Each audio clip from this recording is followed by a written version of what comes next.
Good morning. Hope you all are doing well. What we're going to do today, we're going to continue on with Chapter 4, Part 2, which is a strange amalgam of Chapters 3 and 4, but it's mostly about solutions. All right, that's kind of the big thing.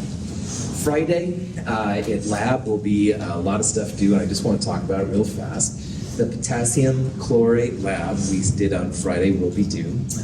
The problem set 4, which is over problem balancing reactions mostly, that'll be happening. Quiz 4 is only over the balancing equations, i.e. Chapter 4, Part 1. In problem set 4, we'll talk about some of the stuff from this chapter, but the quiz will only be over the Chapter 4, Part 1, the balancing equations. The rough draft of the class presentation paper is due, and we'll start the net ionics in class lab. Bring a printed copy with you. You can fill it out as you go along. Now, just to reiterate what Sophia talked about earlier, is that, yeah, there is snow in the forecast for next week, which is amazing, and who knows if it will actually come around or not. I did want to let you all know that there is an official Mount Hood alert system, at least as far as I know it's still there, that will supposedly tell you instantly, email, text, whatever you like, if there's going to be school or not. I will also let you know. I'll email everybody, put it on Discord, something like that too, but do pay attention. And finally, if you do live somewhere like Corbett, like Estacada, where the snow is heavier, and if it's dangerous to go out, I don't want you going out. I don't want you getting in wrecks. So leave me in the loop, all right? And I have possibilities as for alternate assignments and stuff to make that happen. Any questions? How much of the paper do we have to have done? The rough draft to me means at least 2 typed pages, all right? More is great, Claire, but at least 2 typed pages. Okay. And then the three things for the rough draft, 2 typed pages, more is fine, but at least that much.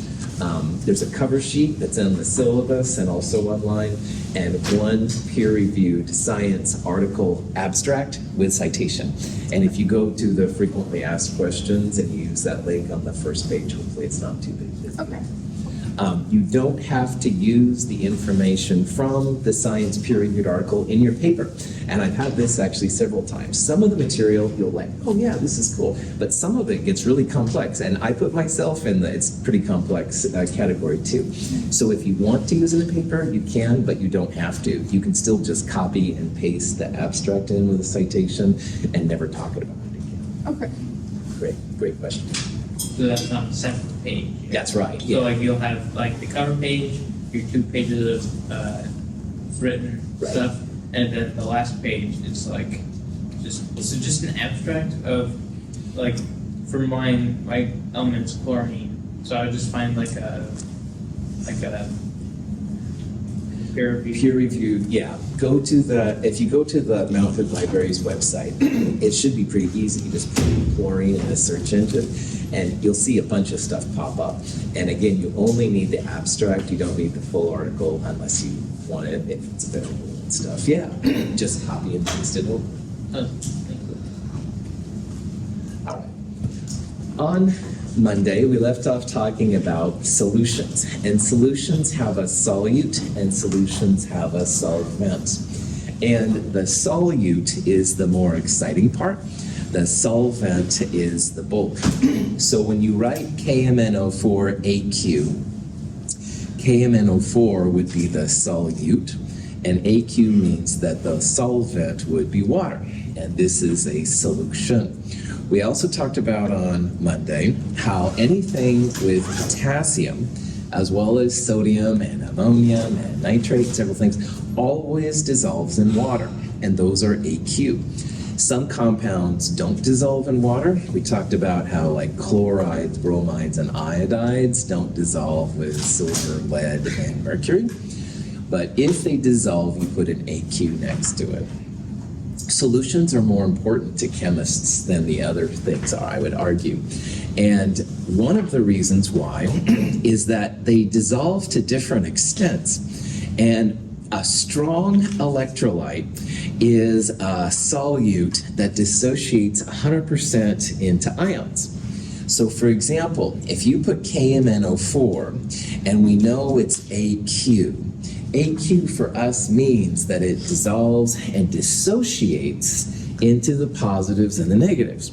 So since chapter 2, part 2, we've been talking about how potassium's +1, permanganate is a -1 ion. And in water, you don't have them together. You don't have that ionic bonds, that solid positive, negative thing. Water actually breaks it up. So a strong electrolyte is just an ionic compound that dissociates into the ions.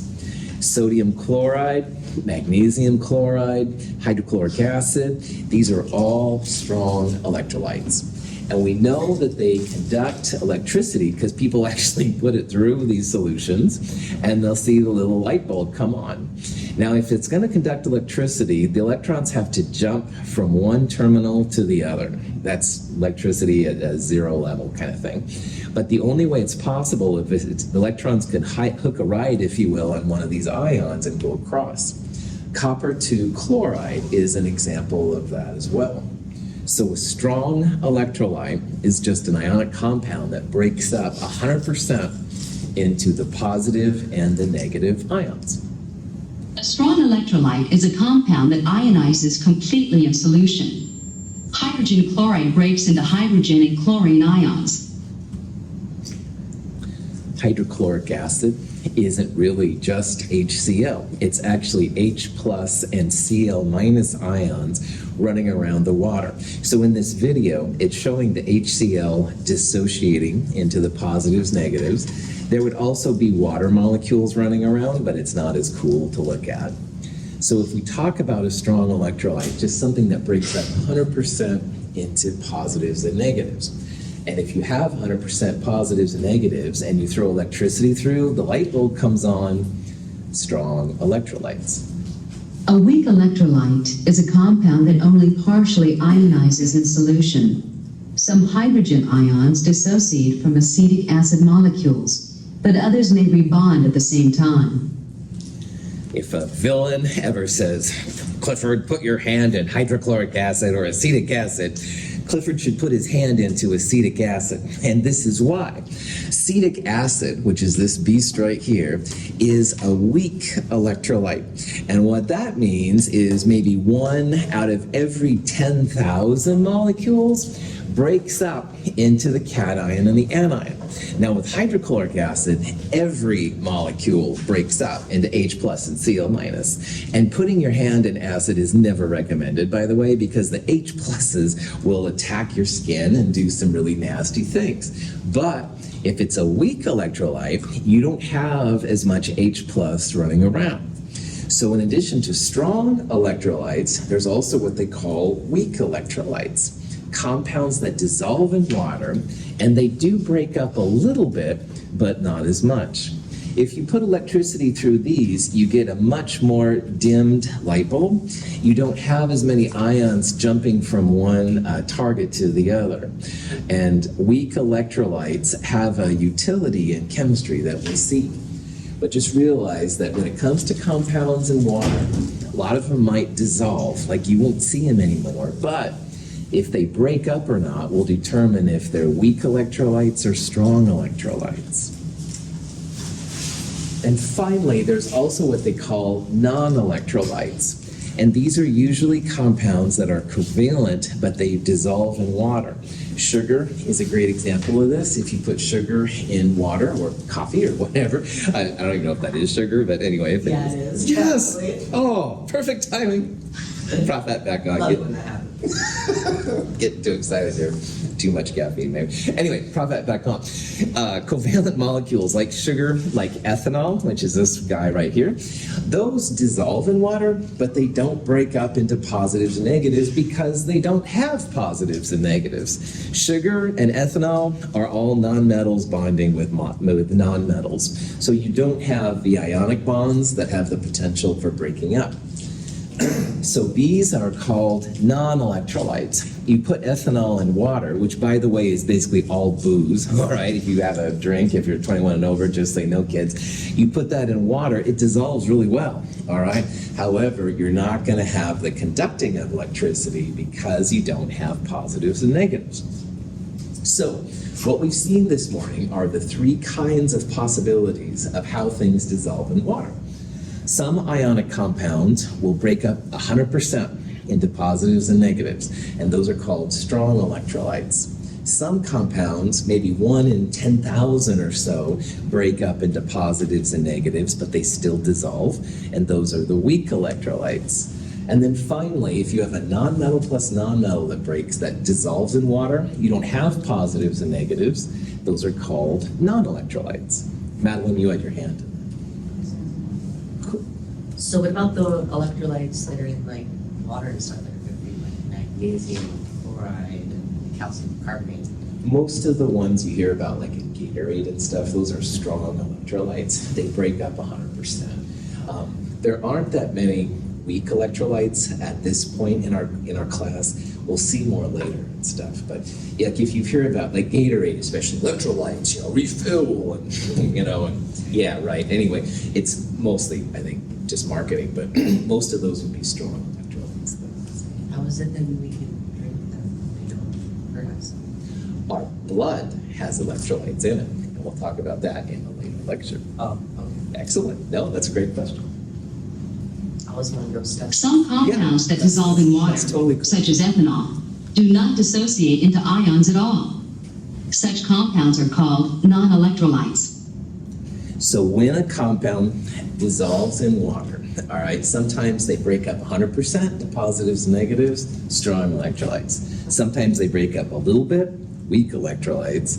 Sometimes they don't break up at all, non-electrolytes. So you can see the kind of things here that chemists are dealing with. Now, acids are something we've been bounced around several times since the nomenclature lab. And strong acids and weak acids are going to be important designations. So earlier when I said Clifford, I said, put your hand in acetic acid over hydrochloric acid. That's because all the strong acids are strong electrolytes. They break up 100%. The more H plus you have running around, the stronger your acid. So if you have a strong acid, you're going to have a lot of H plus. And the H pluses are why for acids we try to list them first if at all possible.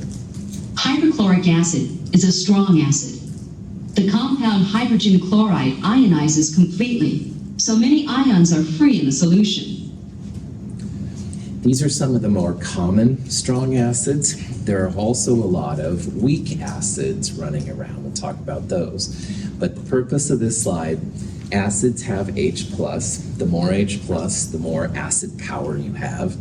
And the strong acids are strong electrolytes. So what that means is these H's listed first, they're going to break up from whatever's left and make the acids acidic. A water molecule consists of 2 atoms of hydrogen and 1 of oxygen. Water molecules are attracted to a hydrogen ion, or proton, to form a conglomeration. There are often 6 and sometimes more water molecules around an ion. Because the hydrogen ion is so small, it is thought to have an average of 4 water molecules associated with it at any time.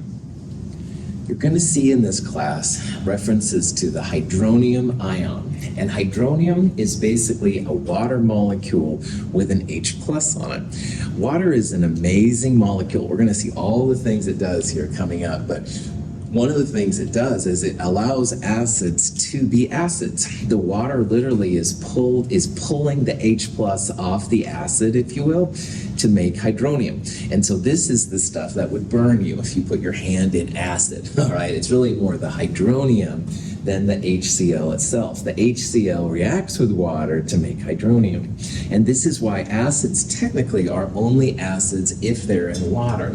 So for example, you can buy a flask of hydrogen chloride or hydrogen monochloride gas, and hydrogen monochloride is not acidic. Well, I had a friend, he thought it was really funny. He sprayed me with some hydrogen monochloride one time, jackass. Anyway, the HCl by itself wasn't bad, but the minute it got in my nose, because your body has water on it, and the water started to react, and that burned. And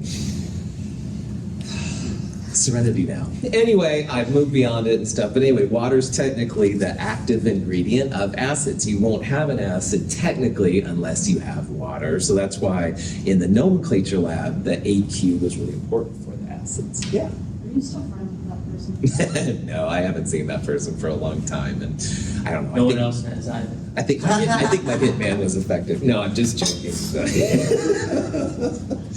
It's been long enough now, and I've actually gotten a lot of mileage from that story, so maybe I should be more forgiving. Maybe.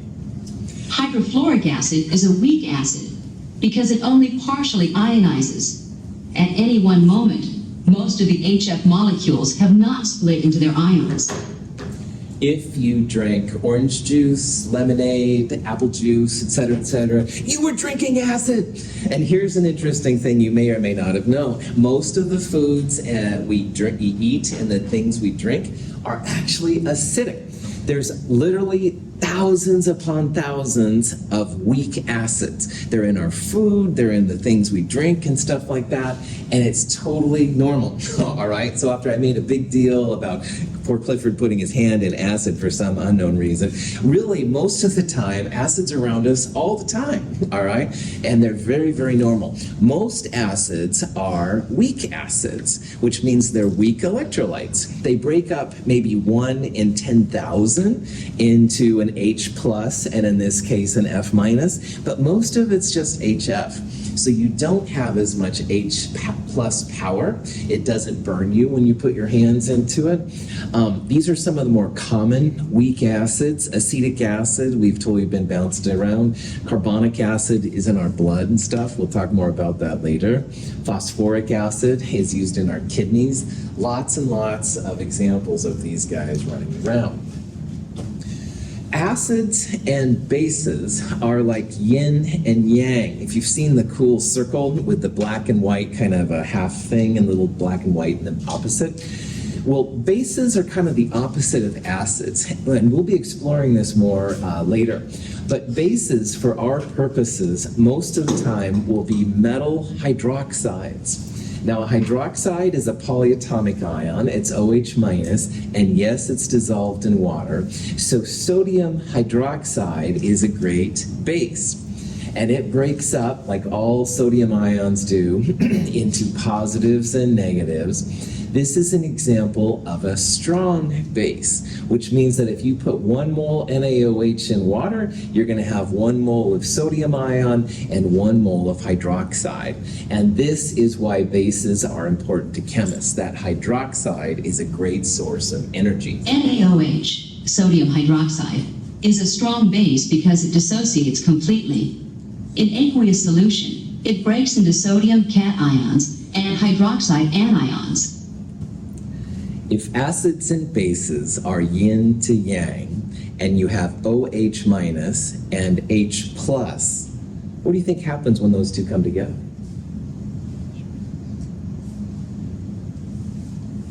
Yeah? Water. Making water is why acids and bases are kind of opposite each other. Well done. On the left is H2O, water. On the right is NH3, ammonia. The dots and lines represent electrons. Ammonia acts as a base in water. It removes a hydrogen ion from water to create hydroxide and ammonium ions. In solutions, only a few hydroxide ions are created at any one time, so ammonia is a weak base. Just like acids, there's some strong ones and some weak ones. Most of the strong bases are the metal hydroxides, but there are literally thousands upon thousands of weak bases. And these weak bases do make hydroxides, but it's like 1 in every 10,000. I'm using that number for a reason. I'll talk about it in Chem 223. But for right now, just realize not very many of them make hydroxide. That's why if you had to put your hand in sodium hydroxide, a strong base, or ammonia, the weak one would be better for you because it doesn't have as much OH minus. It wouldn't mess with your skin as much as having a strong base would. So ammonia, NH3, reacts with water, and it's able to pull an H plus over to make ammonium, NH4 plus, but it's the presence of the hydroxide that makes it interesting. So ammonia is a weak base. And I'm just about guaranteed that in your house somewhere, you've got some ammonia running around. It's a great cleaner for things. So does a strong base neutralize a strong acid. Yes, and we'll talk about that more coming up a little bit now, and a lot more in Chem 223. Well done.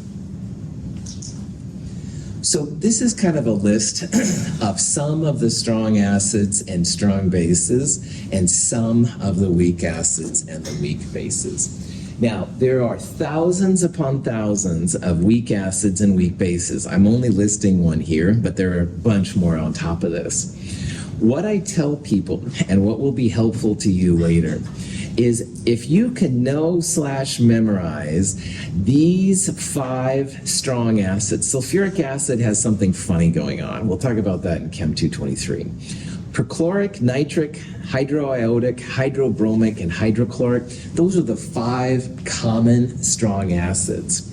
And these 3 strong bases are ones we're going to run into. So what I've told people in the past is if you know these 5 strong acids and these 3 strong bases, then basically everything else you're going to run into is a weak system, a weak base or a weak acid. I won't throw sulfuric at you because there's something else weird going on. As I said, there's literally thousands upon thousands of these weak systems. So if you know the 5 most common strong acids, HI through HClO4 and LiOH through KOH, then basically everything else you can assume is weak. And that will be helpful to you, as I said. And remember, weak acids and weak bases, weak electrolytes. So that just means like 1 in 10,000 break up, but most of them stay this way. However, if you put a mole of, say, HBr in water, you're going to have 1 mole of H+, the acid part, and 1 mole of, honestly, boring bromide. So yeah, these are going to be a lot stronger. You're going to get a lot more bang for your buck. Okay. So, which of these compounds is not an acid in aqueous solution? Now, this is just kind of a reminder as to what acids are. And in chemistry, acids are so important that they will usually list the H first. So B, this is phosphoric acid, acid. HCl has an H listed first, hydrochloric acid. And HIO, this is hypoiodous acid, an acid we looked at in the nomenclature lab. But you know they're all acids because H's are listed first. So either A or C is not an acid. And this crazy compound is acetic acid. And there's a reason why sometimes the acetate is listed first and the H is listed last. It's not the way that I, as your teacher, would want it to be listed, but you'll see it this way. So this is just an acid. You have to know that for whatever reason, the H is listed last. But NH3, like we talked about, is a base. It reacts with water to make ammonium and hydroxide. And hydroxide creators are going to be the bases here. There's no OH in NH3, but when it reacts with water, that's when the hydroxide pops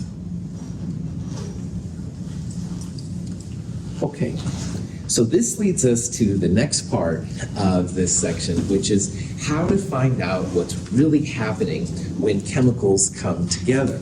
When we put magnesium metal into aqueous hydrochloric acid, the two react. Aqueous magnesium chloride is formed along with gaseous hydrogen.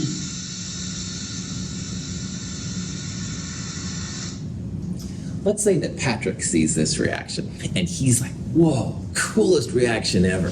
And he wants to go do it in the lab. I'm like, sweet, Patrick, let's set you up, man. So I find some magnesium. Oh, stockroom's out of hydrochloric acid. So Patrick has a sad face and I feel really bad as his instructor.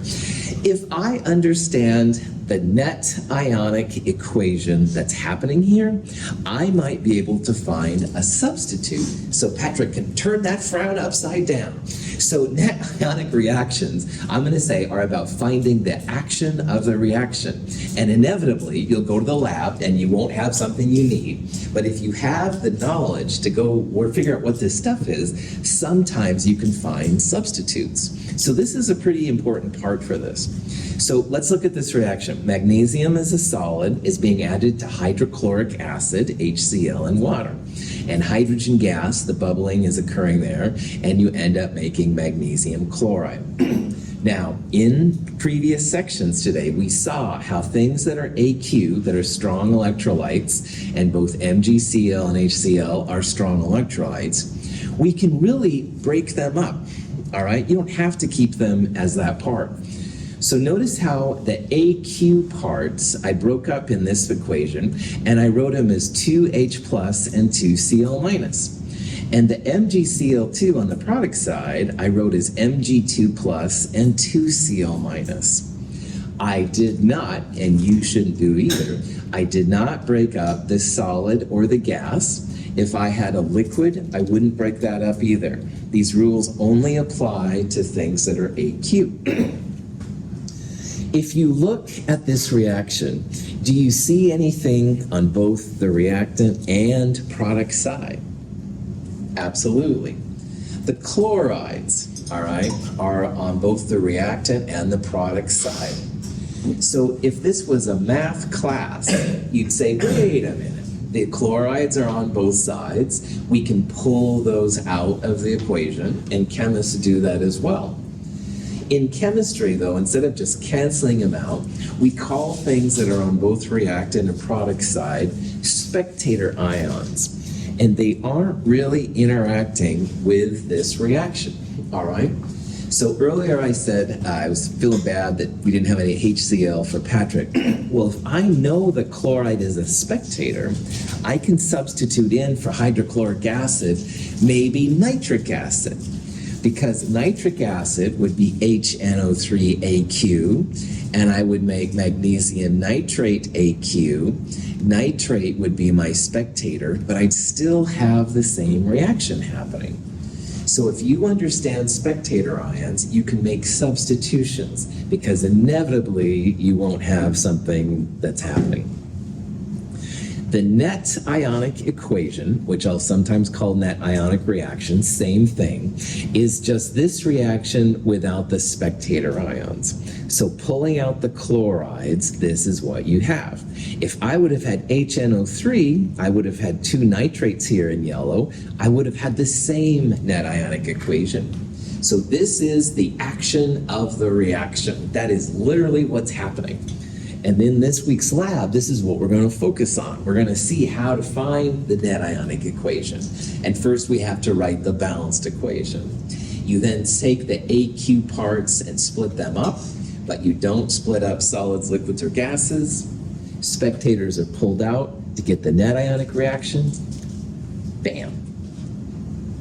This is a handout that's in the companion. It's also online. It's a pretty cool handout. Well, of course I'm biased, I wrote it, but anyway, it is, I think, a pretty good example of how these work, and it talks about how to separate things out, how to find what the spectator is. So if you had nothing else to do with your time, check that handout out. A solution of lead nitrate is added to a solution of potassium chromate. A yellow precipitate of lead chromate forms, leaving potassium nitrate in solution. The potassium and nitrate ions do not take an active part in the reaction. In the last example, making the gas was the exciting part. In this reaction, seeing this cool yellow solid, lead chromate, which we'll see in Chem 223, that's the exciting part, quote unquote. So what you can do then is, first of all, start by writing a balanced reaction, all right? And anything with potassium, anything with nitrate, always AQ. These are these solubility rules we talked about on Monday. However, lead and chromate, when they come together, that's going to be an insoluble compound. Most chromates are insoluble, i.e. you'd write a solid next to them. That's definitely it. So when you pull out the spectators, K plus and NO3 minus are your spectators. Now at first we'll go through a formal way in lab to figure this out. But if you notice here at the end, both K and NO3 are in aqueous parts, and here's NO3 on the reactant side in an aqueous, and here's K plus in an aqueous. So after a while, it becomes easier and easier to figure out what the spectators are. pull those out, the net ionic equation is just lead and chromate making PbCrO4. And that's the action of the reaction. So here's a reaction. This is a potassium hydroxide reacting with iron 2 chloride. And iron 2 hydroxide is being made. And we also end up with KClAq, all right? And the question is, what are the spectator ions? Now, one way to do this, and what we'll do in lab, is you can break up everything that's AQ. So you'd make this into 2K plus and 2OH minus. And because this one's AQ, you'd write Fe2 plus 2Cl minus. But you don't break up solids, liquids, or gases. That's an important part of this. But you do break up this one into 2K plus and 2Cl minus. So notice here that K was an aqueous, K is an aqueous, potassium is a spectator. And if you look at this long enough, chloride, Cl minus, is an aqueous, and chloride over here is in an aqueous form. So this reaction has two spectators. Both the K plus and the Cl minus are just kind of hanging out. They're not actually reacting in the part itself. So. Okay. All of these reactions are kind of like a dance. And a long time ago, when I did like a square dancing kind of thing, which is kind of strange, but anyway, once in a while they said, do, si, do, away you go, and change your partners around. Anyway, it was very surreal on one level. But anyway, in these dances, I would trade partners. And so I started dancing with somebody else before I came back to my wife, who then hated it. But anyway, long story short. Anyway, so these reactions we've been looking at so far are kind of like changing your partners. And I mean this in the most G-rated way possible, by the way, don't get 21st century on me. Anyway, in these reactions, we always have had so far a cation and an anion, something positive and something negative. And that cation anion came into contact with another positive negative piece. And what happened on all of these so far is that basically the positive parts shifted partners, or the negative part shifted partners, doesn't matter. So if A was dancing with X, A ended up dancing with Y on the product side. And if B was dancing with Y, then B ended up dancing with X. Now, this is a better chemical explanation for what's happening. Lead and potassium here are the A's and B's, the positive parts. And the nitrates and the iodides are the negative X and Y. So lead and potassium swap places, or I minus and nitrate, doesn't matter. Lead ends up dancing with iodide. Potassium ends up dancing with nitrate. Now, none of the charges change. Like lead is positive 2 here, and lead is positive 2 there. So you need 2 minus 1 iodides to dance with lead, all right? But potassium is positive 1 here, and potassium's positive 1 there. So when positive potassium and negative 1 nitrate come together, 1 to 1. So that's why we've got this strange stoichiometry. This kind of reaction is what we're going to focus on a lot in this chapter, and it's officially called an exchange reaction. Sometimes they're referred to as double displacement reactions, where you're basically just having the positive parts change partners or the negative parts change partners. But there's no changes to the charges in what's happening. When we combine solutions of lead nitrate and potassium iodide, a colorful material appears. This is actually a solid called lead-2 iodide. So why this is cool to chemists? If you were mixing lead-2 nitrate and potassium iodide together and this cool yellow solid comes around, what is it? Use your understanding of exchange reactions, because lead is essentially pushing the potassium out, lead-2 iodide. Potassium is now dancing with nitrate.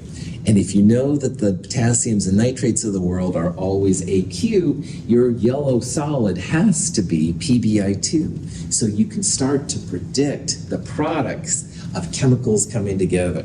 And people sometimes think, whoa, magic. No, no, no, it's science, man. This is just understanding how the cations and anions will trade places with each other.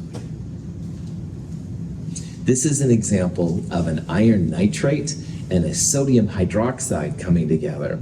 And I'll show you in this video, a yellowish kind of brown solid thing pops out.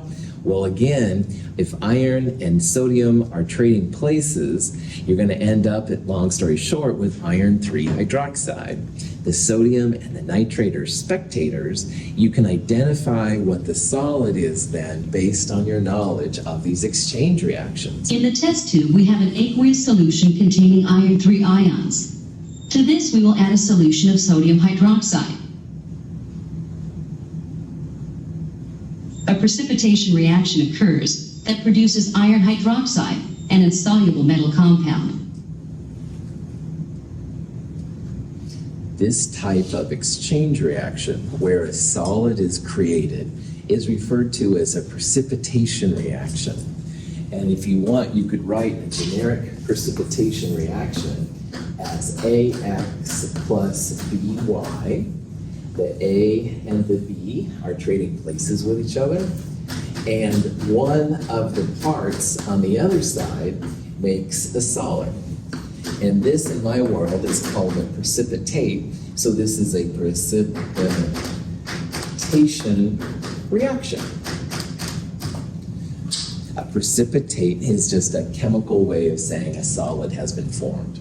And if you have an exchange reaction, positives trading places with positives, and a solid forms, that's a precipitation reaction. We're going to look at a lot of precipitation reactions in this week's Net Ionics lab. You'll mix chemicals together, a solid will appear. I'll say, what is that solid? You can figure it out, because these are all changing partners, swapping their dance partners, and a solid is made. Now, acids and bases, I was babbling about earlier, are kind of yin to yang. And Madeline correctly realized that if H plus and OH minus, the part of the acid and the part of the base, come together, you make water. And this is actually another kind of reaction. It's an exchange reaction, like we were just talking about, but now it's an acid and a base coming together, and water is formed. And making water is actually a high energy process in my world. The reaction of hydrochloric acid and sodium hydroxide is an acid-base reaction. A color-changing indicator allows us to see that a reaction occurred. Now, most acid and base reactions, when they come together, you don't see anything. This had a special chemical in it that turned pink in the presence when acids and bases come together. But you would maybe feel some heat being generated because a lot of energy comes around. Now, this is a base, a metal hydroxide, sodium hydroxide, and this is an acid, HCl. And the H and the Na are trading their partners, once again, all right? So H starts dancing with OH, and that is what H2O is. H2O is literally HOH, water. And making water, which is a liquid, it's not AQ because it's pure water, making a water creates a lot of energy. You also end up with some sodium chloride, that's like salt water. And once in a while you hear about people in chemistry that take like strong acids and strong bases, and they'll, dissolve compounds, whatever, and then they mix the two together and this person will drink it. First of all, you will never be allowed to do that in my class. However, in theory, if your moles of both are equal, going back to what she says, they will annihilate each other, and you'd be left with essentially salt water. So it would taste salty, but it would be all right. I will never let any of you do that, though, because I'd always be worried you have a little extra base or a little extra acid, and you drink it down, and it would be like bad news, man. It would like burn your throat out. That being said, the exciting part about an acid-base reaction is literally forming water, all right? Again, in a net ionic, don't break up solids, liquids, and gases. And making liquid water creates a lot of energy. The sodiums and the chlorides of the world, kind of boring, all right? They're aqueous, they're spectators, stuff like that. Acid and base reactions in certain texts are called neutralization reactions. That's actually a very special form of acid-base reactions, but we won't go there right now. But acid and base reactions always create water and some kind of salt. A chemical salt isn't necessarily the table salt you put on French fries. A chemical salt technically is the product of an acid-base reaction. And you can have different kinds of salt besides sodium chloride. It's not the kind of salt you generally want to put on your French fries. Questions? When calcium carbonate, marble, is placed in hydrochloric acid, carbonic acid is produced, which is converted to gaseous carbon dioxide and water in a gas-forming reaction.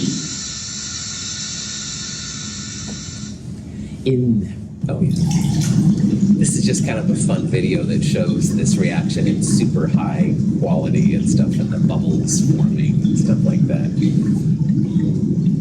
Kind of cool. Anyway, in geology, my friend who teaches geology here, when she goes out in the field, so she can test for carbonates by putting an acid on. And if some bubbling happens, which is basically a gas, then she knows it's a carbonate. And this is another form of this exchange reaction, and it's called a gas forming. Now, we've already seen precipitation reactions. We just looked at acid-base reactions, where the acid and the metal hydroxide react to make water and some kind of salt. This is acid-base reaction. This is a third kind of reaction that's an exchange reaction. And it usually is some kind of carbonate. Now, carbonate is CO3 minus 2. And when you put a carbonate in the presence of acid, you end up making the MX2, which is boring, but you do make H2CO3. And H2CO3 is carbonic acid. And carbonic acid is very interesting, but for our purpose right now, it's an unstable acid, and it breaks down quickly into CO2 gas and water. And so that's why in geology, this is a real common kind of reaction. If they want to know if their rocks are carbonate, and I don't know why they're trying to find that out, but they are. If they add a little acid to it and you end up with bubbles, which is CO2, that's a gas-forming reaction. So here's calcium carbonate, which is often an insoluble salt when you find it in the wild. This person added some hydrochloric acid to it. You ended up making calcium chloride and this carbonic acid. Now, carbonic acid is something you need to realize is not going to stay carbonic acid. It's going to break up into CO2 and water. That's why it's a gas-forming reaction, all right? The water is also important, but it's the CO2 which makes this a gas-forming reaction. If you see ammonium hydroxide as a product, it's also unstable. It also makes NH3 gas and water. So when it comes to this kind of reaction, we've seen that there's precipitation reactions, there's acid-base reactions, and now there's gas-forming reactions. Just realize that these guys, you're looking for unstable species. All right, carbonic acid, H2CO3 will be the most common. It's going to break up into CO2 and water. Chi, go ahead. I was just wondering, because we had said earlier that the S's, like, we don't break them up, but now they've broken up. Cool. In the net ionic reaction, you would write CaCO3 solid plus 2H plus. So the aqueous, you'd want to keep that, but the Cl minus would go away. And on the product side, you'd have Ca2 plus this guy. Chloride is the only spectator here. Well done. Yeah, you don't break up the solids. That's right. And so in this case, you'd leave this one just as it is. Chloride is the only spectator. It's in aqueous parts, both sides. Good up. Now, this is the question where we have another carbonate. Carbonate. And it says, what is the net ionic reaction for the metal carbonate, the magnesium carbonate, reacting to form with hydrochloric and nitric acid? All right. Now, spoiler alert, this reaction right here is the whole reaction. All right. It's magnesium carbonate, a solid, like Cheese pointed out for the calcium carbonate. It's reacting with an acid, and acids, if they're going to be acidic, are in water, they'll be AQ. And you end up making magnesium nitrate plus CO2 plus water. These two right here initially look like H2CO3, but the hip chemist, which will be you after this week, they'll now know that H2CO3 is going to further break down to CO2 and water. So this is the whole molecular equation. This is the reactants and products. But just like what she said, you're going to want to pull out spectators, and you don't break up the solids. So if you look at this long enough, nitrate is AQ here, and nitrate is AQ here. Pull the nitrate out. And if you do that, you end up with reaction B. All right? That nitrate is the spectator. You're absolutely right. Don't break up solids, liquids, and gases. Leave them just by themselves. So yeah, so in this reaction, which is totally similar to the last one, you would have this kind of reaction for your net ionic. Any questions? Okay. We've seen precipitation reactions, acid-base reactions, and gas-forming reactions. And those are 3 of the 5 kinds of reactions that we're into in this section. These 5 types are things that you can often predict what the products are going to be. The 4th type of reaction is something we talked about at the end of chapter 4, part 1, a combustion reaction. And combustion reactions are super useful when you want to find the empirical and or molecular formula of a compound.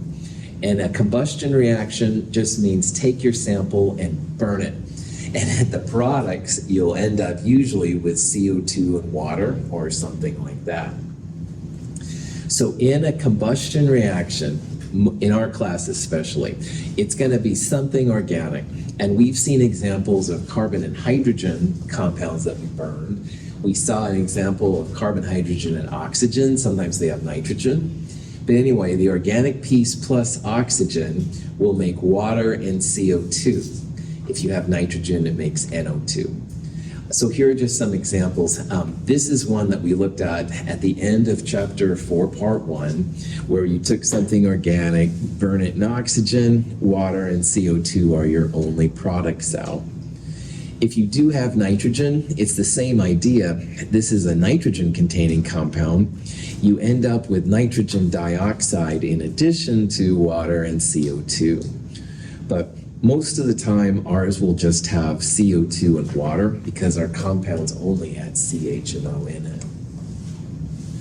So what you're seeing, what you've seen today, is the beginning of how to predict products from reactions, all right? You'll take 2 random chemicals, put them together, and you'll be able to predict then what those products are. And again, these rules are not totally comprehensive for every chemical reaction known by any means, but these are very common examples. And if you understand precipitation, acid base, gas forming, and now combustion, wow, you've got some pretty good sets of data down.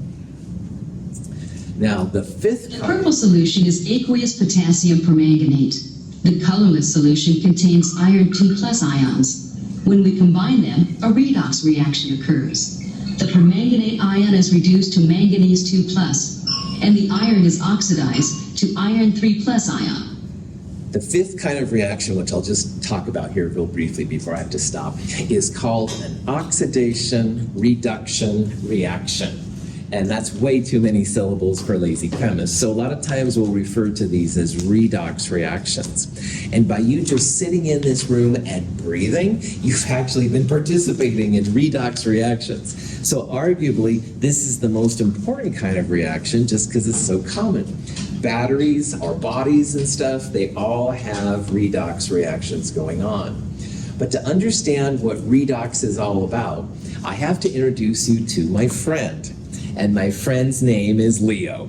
Leo is a lion. I tried to find the coolest picture of a lion that I could and stuff. So anyway, but my friend Leo the lion, he says grr.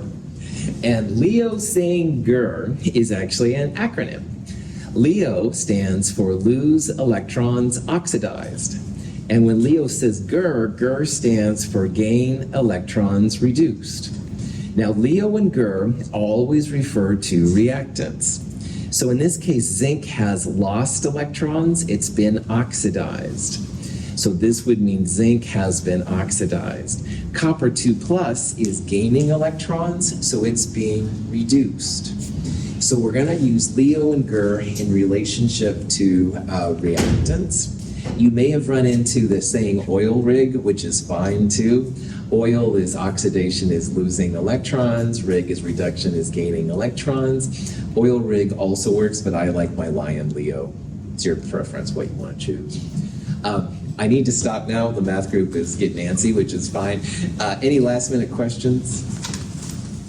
Cool. All right, have a good day. We'll take more of this up on Friday.